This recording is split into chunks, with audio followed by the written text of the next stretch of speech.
সেদিনই সবার সামনে সত্যিটা বলে দেওয়া উচিত ছিল ত্রিধা, কিন্তু আমি না বলে অনেক বড় ভুল করেছিলাম। কিন্তু আর তোমার বাঁচার কোনো উপায় নেই।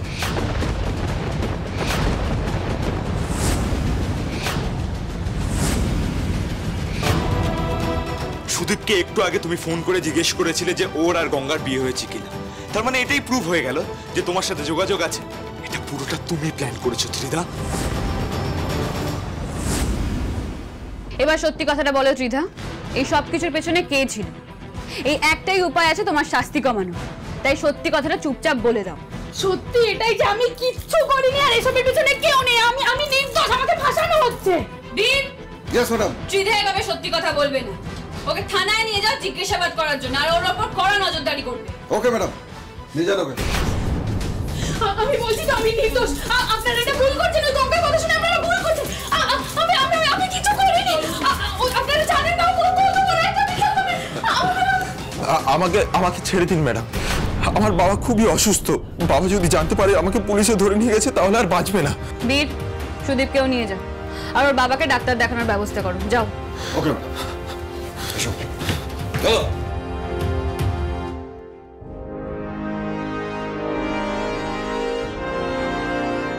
এবার আশা করি তোরা বুঝতে পারছিস যে আয়ুষের সাথে ত্রিধার বিয়েটা দিলে তোরা কত বড় ভুল করতিস। ও যে কত বড় ফ্রড সেটা আজকেই প্রমাণ হয়ে গেল।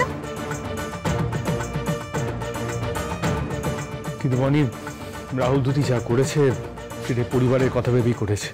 ওরা যে আয়ুষকে কতটা ভালোবাসে সেটা তো আর আমাদের কারোরই অজানা নয়। আর সত্যি তো ত্রিধাকে বুঝতে আমরা সবাই ভুল করেছি। আবারও আমাদের উপরে দয়া দেখিয়ে সবার সামনে ছোট করে নিজেকে মহান প্রুভ করতে চাইলি তুই ঋদ্ধি। দেখিয়ে দিলি যে মৈনাক যা বলেছিল ঠিক তুই এক্স্যাক্টলি তাই। ভগবানের অশেষ কৃপা যে শেষ পর্যন্ত আয়ুষ্মানের সাথে আমার গঙ্গামার বিয়েটা অন্তত হয়েছে। কিন্তু তাই বলে আমার অন্যায়টা কমে যায় না, আমার পাপটা কমে যায় না। আমি অন্যায় করেছি, আমি পাপ করেছি, আমি অন্তর থেকে আপনাদের সবার সামনে স্বীকার করছি সেটা। আপনারা দয়া করে আমাকে ক্ষমা করে দেবেন। কিন্তু পুরোহিত মশাই, সব কাজ যে শেষ হয়নি এখনো। কাজ মানে কি কাজ? না, এই যে আমার ছেলে একেবারে পুরুষ সিংহর মতো মারামারি করে গঙ্গাকে উদ্ধার করলো, তারপরে রক্ত দিয়ে একেবারে সিনেম্যাটিক ওয়েতে গঙ্গার মাথায় সিঁদুর পরিয়ে দিল, সবকিছুই লগ্নতেই হয়েছে। তবে এবার এই নিয়মগুলো তো প্রপারলি আরেকবার করতে হবে, তাই না?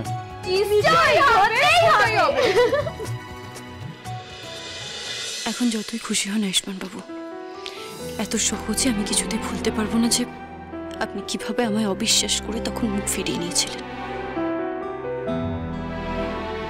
আমি জানি আপনি কেন অভিমান করেছেন এত আমার উপর। আপনাকে অবিশ্বাস করে অন্যায় তো আমি করেছি। এভাবে মুখ ফিরিয়ে থাকতে দেব না আপনাকে। ঠিক এই অভিমান ভাঙাবো।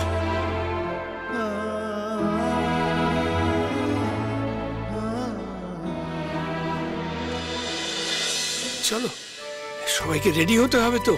হ্যাঁ, বিয়ের জন্য তৈরি হতে হবে। চলো, এসো।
খুশি হও, খুব সুখী হও।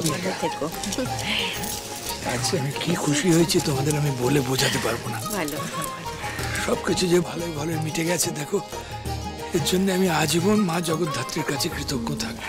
যা এবার বাকি বড়দের আশীর্বাদ নিয়ে তোমাদের নতুন জীবন শুরু করো। যা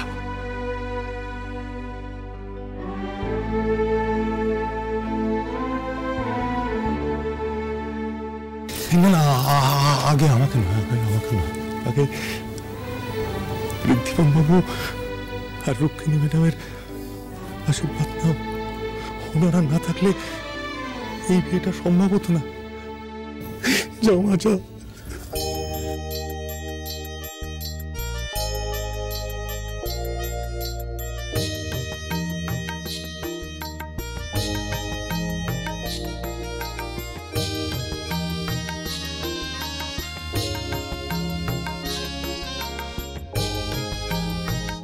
যে মিমি, আই এম এক্সট্রিমলি সরি।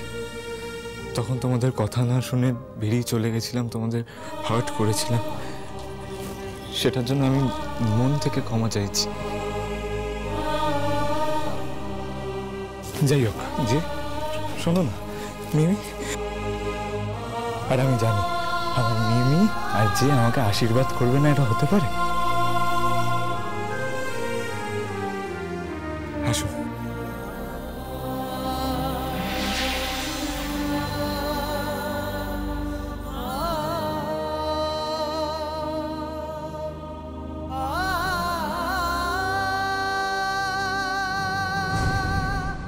জানেন তো গঙ্গা, আমি শুনেছি এই বাড়ির সব থেকে জেদি হলো যে আর মিনি, কিন্তু ওরা এটা জানে না ওদের থেকে বেসিক্যালি জেদি হচ্ছে আমি।